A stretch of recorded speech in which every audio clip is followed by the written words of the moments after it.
focusing, is it? Oh, there we go. Almost 4:40. And I just woke up a few minutes ago, and I'm going to head off to work, and I'll take you along for the day, and you can see what happens. Okay, I have the correct keys for what I need to do today. I work as a cleaner for a company here in Edinburgh. I clean 3 different locations around the city. 2 of these locations are office buildings, and the other is a clubhouse for a local golf course. This Friday, I'm on my way to one of the office buildings near the city center. On Wednesdays and Fridays, my shift at this particular location starts at 5:30 in the morning, and it usually takes me about 2 hours to clean. On Tuesdays, Thursdays, and Saturdays, I clean the golf course, and those shifts start at 4:45. At this time of day, the bus services aren't running, so I walk to work. And Edinburgh is a really beautiful city to live in, and the summer mornings are bright and cheerful. I really do enjoy being able to see the historic buildings and the city center, especially without all the tourists. And here we are at work. Remember how I said I needed to grab the correct keys for the day? Well, those keys are the ones I should have grabbed. Now, I won't bore you with all the travel, but after catching an Uber back to my flat and then a bus back into the city, I rushed to get this place clean, and then was off to my school. I have just graduated from Edinburgh Theological Seminary with a bachelor's in theology, and I will start work on a master's at this school in the fall. The school is on the 3rd through 7th floor of this building, so I get quite a workout climbing up all the steps. When I'm in town, I generally work at the school for a few hours. But first I have to grab some breakfast and some coffee.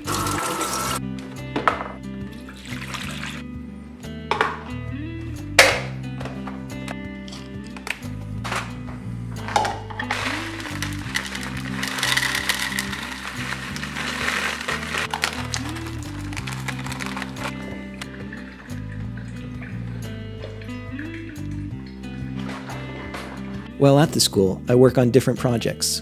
Today I started by doing some personal Bible study, translating some Hebrew and some Greek. Then I started working on lesson plans for English camp. Other days I will work on pet projects or sermons to preach at different churches around Scotland. Fridays I usually get things printed for my church, and so let's go down to the church offices and see if the printing's done. The offices are on the 1st floor of the building, so it's down all those flights of steps again. I met up with my friend Keith. We go to church together, and he works in the offices. Hello, I'm doing all right. How about yourself? Yeah, good, thanks. Nice. Thank you. Thank you. Is that you going now? Yeah. Keith happened to be wearing a kilt today, so I took the opportunity to ask him about it. So, my name's Keith Nicholson, and I work here in the Free Church Scotland offices. Do you like wearing a kilt? Love it, especially this time of year with the weather the way it is and how hot it is. And especially when you're walking down the street, all the attention you get as well from tourists. Throughout the year, I would wear it to family events, like weddings, and especially dances like Ceilidh, along with my other friends. Do a lot of guys in Scotland wear kilts? A lot of people do, but it's quite expensive to get all the material and bits of pieces for the kilt, so we tend to get things second-hand or you inherit it from family. What's the reason you're wearing the kilt today? Today I'm wearing it for my sister's graduation. She's graduating from the University of Queen Margaret's. Paul is one of the members in Cornerstone and helps out with the music and printing like we're doing today and the general runnings of the church. After talking with Keith, I worked on getting all the printing done for church and then went back into the town to catch a bus. The city buses are really handy for getting in and out of the city easily. Just a short trip and we're back to my flat for some lunch. I usually cook for myself, and today it's meat and a salad. These are some traditional Scottish sausages, square sausage, and black pudding. They are really tasty, just don't ask what's in them. After eating, I'm back at the books, getting ready for band practice on Saturday and then church on Sunday. Now, that's not my church there. This is. We meet in the old schoolhouse. And now it's Saturday. I woke up at that same early hour, 4-something in the morning, and after working, I went to the old schoolhouse for band practice.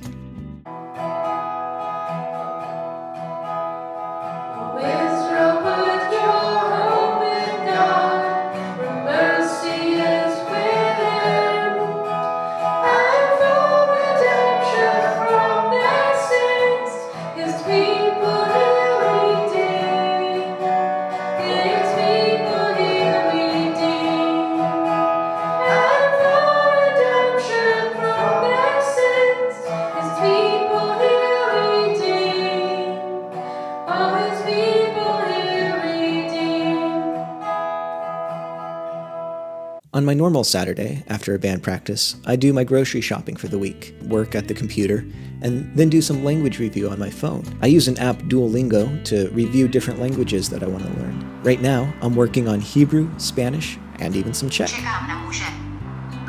As Sunday morning comes around, I'm able to sleep in till about 6 a.m. Then it's time to get ready. Bow tie on, shoes on, and out to the church to get things set up. I get there a bit early to run through the music and make sure everything is ready. My church is called Cornerstone, and we like to describe ourselves as a church for people who may not normally go to church. We want to be a place for people to explore what a church is like and to see how Christians think.